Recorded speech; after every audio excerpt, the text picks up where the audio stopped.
Bismillahirrahmanirrahim. Elhamdülillahi Rabbil alemin. Hər birinizi salamlayıram. Gününüz xeyirli olsun inşallah. Mövzumuz etiqadi ayələr barəsində idi. Ötən bəhslərimizdə etiqadi ayələr nədir və eyni zamanda etiqadi ayələri biz necə müzakirə etməliyik, bunların faydası nədir? Siz əzizlərlə qısa olaraq bunları müzakirə etdik. Bugünkü mövzumuz Quranda yer alan etiqadi qruplar barəsindədir. Sual budur ki, ümumən Qur'an-ı Kərim hansı etiqadi qruplar və inanc sistemləri barədə fikir bildirib və Qur'an-ı Kərim nazil olan zaman Ərəbistan yarımadasında yayılmış olan etiqadlar və etiqadi qruplar hansılar idi? Biz bu məsələni iki formada və yaxud iki istiqamətdə araşdıra bilərik. Birincisi bundan ibarətdir ki, Quranın nazil olduğu dövrdə Ərəbistanda etiqadi mənzərə necə idi? İkinci məsələ, Quran yalnız lokal inanc sisteminə öz münasibətini bildirib, yoxsa ümumi bir mövqe sərgiləyib.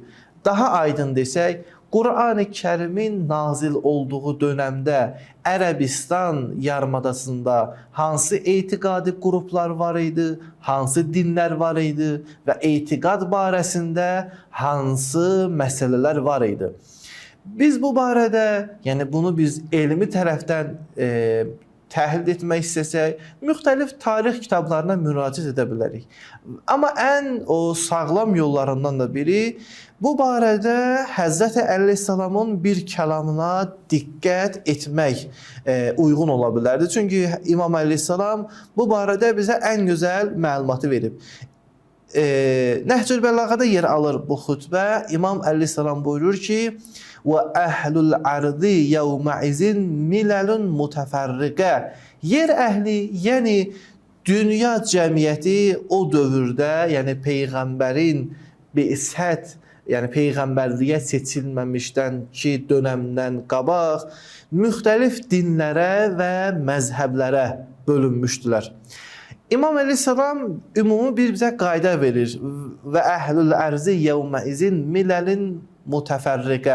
Hələ bu miləl burada çox güman, yəni hələ ilahi və səmavi dinlər nəzərdə tutulur. Yəni səmavi dinlərin özü hələ müxtəlif idi. Müxtəlif parçalara bölünmüşdü etiqadi baxımından.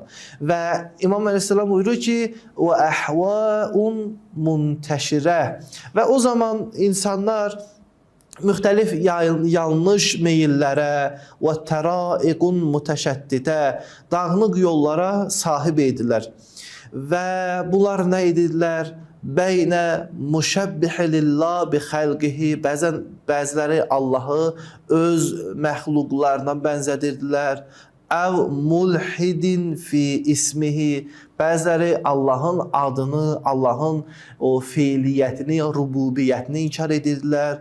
Əv muşirin ila qeyrihi ya Allaha deyil, başqasına işarə edirlər, yəni onun yerinə şərik qoşurdular. Fəhədahum bih minəd-dalalə Belə bir zamanda Allah öz rəsulu ilə bunları hidayət etdi.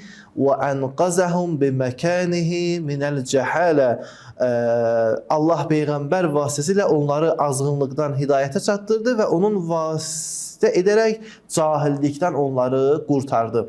Demək, bu məsələnin faydası bundan ibarətdir ki, Qur'an hansı etiqadla üzbəüz idi və bu etiqadları necə aradan apardı? Bütün bunları bəhs etmək üçün biz Qur'an-ı Kərimdə yer alan və Ərəbistan dönəmində, yəni Qur'anın nazil olduğu dönəmdə etiqadi qruplar hansılar idi? Qısa olaraq buna seyrimiz olmalıdır. Dediyim kimi, bu barədə ən gözəl kəlam İmam Əlinindir. Bu kəlamı İbn Əbülhədid Nəhcül Bəlağanın şərhində daha geniş formada təhlil edir və qısa olaraq mən İbn Əbülhədidin bu barədə yazdığını qısa olaraq sizlərə Allahın köməyi ilə çatdıracağım. İbn Əbülhədid buyurur ki, فَأَمَّا قُولِهِ وَأَهْلُ الْأَرْزِ يَوْمَئِذٍ مِلَلٍ مُتَفَرِّقَ Ki, İmam Əleyhisselam buyurur ki, o gün müxtəlif din sahibləri bölünmüşdülər. Buyurur ki: "İnnel ulemâ yezkurûne ennen-nebî ba'se ve'n-nâs əsnafun şətta fi ədyanihim." O zaman ki Allah Rəsulu peyğəmbər olaraq seçildi, bu dövrdə insanlar müxtəlif dinlərdədir. Onlardan bəziləri Yəhudun və Nəsara və Məcusun və Sabiun və Əbədətul Əsnam və Fəlasəfə və Zənadəqə. Qısa olaraq burada İbn Əbil buyurur ki, bu dövrdə din olaraq Yəhudilər, Nəsranilər, yəni Xristianlar, Məcusilər, Sabilər, bütpərəstlər, filosoflar, mülhidlər, zındıqlar bunlar yer alırdı. Yəni bir tərəfdən dünyada bu dinlər var idi. Daha sonra buyurur ki, Əl-qovl fi ədyanil ərəb fil cahiliyyə. Quran nazil olduğu dövrdə Ərəbistanda etiqadi məsələlər hansı idi? İbn Əbil buyurur ki, وَقَانُوا أَسْنَافًا شِدَّا. Bunlar da bir neçə sinifə bölürdülər. Onlardan bəziləri muəttələtun adlanırdı, bəziləri isə qeyri muəttələ. Muəttələ və yaxud müəttələ olmayanlardan məqsəd budur ki, yəni onların bəziləri hər bir şey inkar edirlər, ilahi qüvvəni inkar edirlər, bəziləri də Allahın varlığını qəbul edirdilər. Daha sonra buyurur ki, fəəmməl əl-müəttələ minhum. Amma onlar ki, müəttələ idi, yəni inkarcı mövqedə dayanmışdılar səmavi dinləri. Onlardan biri Dəhriyun adlanırdı. Onlar ənkərəl xaliq vəl-bəs vəl-iadə. Onlar Allahı və Peyğəmbəri qiyamət günü inkar edirdilər. Və qalu ma qaləl Qur'an əl-əziz anhum. Onların etiqadını, onların görüşünü Qur'an-ı Kərim belə açıqlayır. Mə hiyə illə həyatuna dünya nəmutu və nəhyə və mə yuhliknə illəd-dəhir. Quran-ı Kərim onların etiqadını bəyan edərkən buyurur ki, onlar deyərdi ki, bizi yalnız bu dünya həyatı vardır, ölürük və dirilirik, bizi yalnız zaman, yəni dəhr məhv edir. Bunlara dəhriyün deyilir. Günümüzdə bunlar, məsələn, müxtəlif formalarda ateistlər ola bilər, materialistlər ola bilər. İkinci qrup ki, Quran-ı Kərim onlardan bəhs edir, sosial teistlər və yaxud deistlərdir. İbn Həbil buyurur ki, onlardan bəziləri tərəfə bil xaliq, Allahı qəbul edirdilər, və ənkərəl bəs, amma Peyğəmbər və axirəti inkar edirdilər. Və Allah Teala onlar barəsində belə buyurur.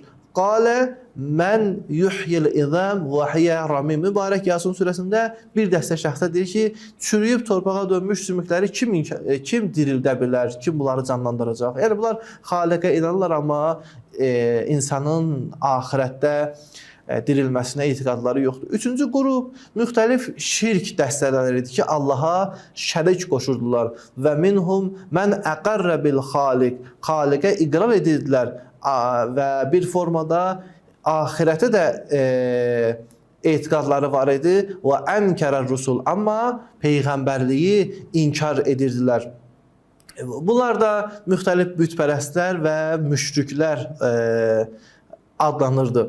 Dördüncü qrup tənasüx və yaxud ruhların bədəndən başqa bir bədənə keçdiyinə etiqad edənlər idi. Və kənə minəl ərəb mən yə'təqidu tənasüx və tənəqqələl ərvah fil əcsad. Ərəblərin bir qismi də ruhların bədəndən bədənə keçdiyinə, yəni tənasüxə və yaxud reinkarnasiya inanırdılar. Bu qrupda olanlar hamiyə inancına sahib idilər. Hamiyə inancı bundan ibarət idi ki, ölən şəxs güya öldükdən sonra onun bir bədənindən ya ruhu quşa çevrilir və s. filan. Bunlar hamısı o dövrdə yer alan etiqad idi. Eyni zamanda bütpərəstlər var idi. Bütlərin bəziləri Allaha şərik sayırdılar. Bəziləri isə bütləri Allaha şərik yox, Allaha vasitə olaraq bilirdilər.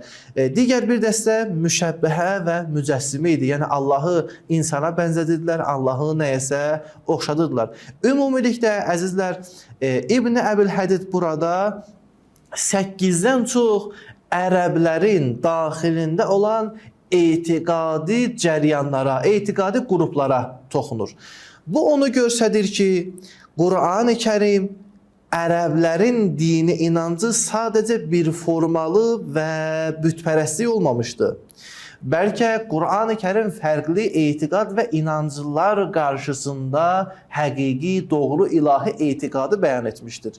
Demək, bu məsələ, yəni mən burada qısa olaraq müzakirə etdim, zehninizdə olmalıdır ki, Qur'an-ı-Kərimin ayələri həm Ərəbistanda yer alan etiqad məsələlərinə işarə edir və Ərəbistanda yalnız bütpərəstlik yox idi və eyni zamanda dünyada olan müxtəlif etiqadi məsələlər barəsində öz fikrini, öz görüşünü bəyan etmişdi. Bu barədə inşallah gələn görüşlərdə siz əzizlərlə müzakirə edəcəyik ki, Qur'an-ı-Kərim bu etiqadlar barəsində hansı görüşdə olmuşdu və bunlar barəsində bizə hansı məlumatı verir. Əssalamu aleykum və rəhmətullahi və bərəkətuhu.